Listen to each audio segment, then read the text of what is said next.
മാലാഖമാരുടെ പാറ എന്നർത്ഥം വരുന്ന സ്ഥലത്തെപ്പറ്റി കേട്ടിട്ടുണ്ടോ? Hi hello, this is Ammalu. Welcome to the series of Nattuvarthanam. നമ്മൾ ഇന്ന് ഡിസ്കസ് ചെയ്യാനായിട്ട് പോകുന്നത് മാലാഖമാരുടെ പാറ എന്നറിയപ്പെടുന്ന മലക്കപ്പാറയെ പറ്റിയിട്ടാണ്. തൃശ്ശൂർ ജില്ലയിലെ അതിർത്തി ഗ്രാമമായ മലക്കപ്പാറ എന്ന പേര് ആ ഗ്രാമത്തിന് വന്നതിന് പിന്നിൽ മനോഹരമായിട്ടുള്ളൊരു ഐതിഹ്യമാണ് ഉള്ളത്.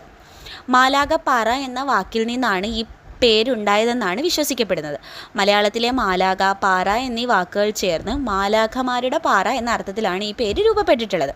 ഇതിൻ്റെ ഐതിഹ്യം എന്താണെന്ന് നോക്കിക്കഴിഞ്ഞാൽ, പണ്ട് ഈ പ്രദേശത്തെ ഒരു വലിയ പാറപ്പുറത്ത് മാലാഖ പ്രത്യക്ഷപ്പെട്ടു എന്നൊരു വിശ്വാസം നിലനിന്നിരുന്നു. കാലക്രമേണ മാലാഖപ്പാറ എന്നത് മാറി ജനങ്ങൾ ഇതിനെ മലക്കപ്പാറ എന്ന് വിളിക്കാൻ തുടങ്ങി. മലക്കപ്പാറയിലെ പ്രധാന ഭൂമിശാസ്ത്രപരമായിട്ടുള്ള സവിശേഷതകൾ എന്തൊക്കെയാണെന്ന് വെച്ച് കഴിഞ്ഞാൽ, ചാലക്കുടിയിൽ നിന്നും അതിരപ്പള്ളി, വാഴച്ചാൽ, ഷോളയാർ ഡാം വഴിയാണ് മലക്കപ്പാറയിലേക്ക് എത്തുന്നത്. കാടുകളിലൂടെയുള്ള ഈ ഡ്രൈവ് സഞ്ചാരികൾക്ക് ഏറ്റവും പ്രിയപ്പെട്ട ഒരു യാത്രയായിട്ടാണ് കാണപ്പെടുന്നത്. ഇതിൻ്റെ ഭൂപ്രകൃതി നോക്കുകയാണെങ്കിൽ, തമിഴ്നാട് അതിർത്തിയോട് ചേർന്ന് കിടക്കുന്ന ഇവിടെ വലിയ തേയിലത്തോട്ടങ്ങളും എപ്പോഴും വീശിയടിക്കുന്ന തണുത്ത കാറ്റുമാണ്. മലക്കപ്പാറ പിന്നിട്ട് നമ്മൾ മുന്നോട്ട് പോയാൽ വാൾപ്പാറ വഴി നമുക്ക് ആഴിയാർ ഡാം വഴി നമുക്ക് പൊള്ളാച്ചിക്ക് പോകാനായിട്ട് പറ്റും. തൃശ്ശൂരിൽ നിന്നും വാൾപ്പാറയിലേക്കുള്ള യാത്രയിലെ ഏറ്റവും മനോഹരമായിട്ടുള്ളൊരു ഇടത്താവളമായിട്ട് മലക്കപ്പാറ അറിയപ്പെടുന്നുണ്ട്.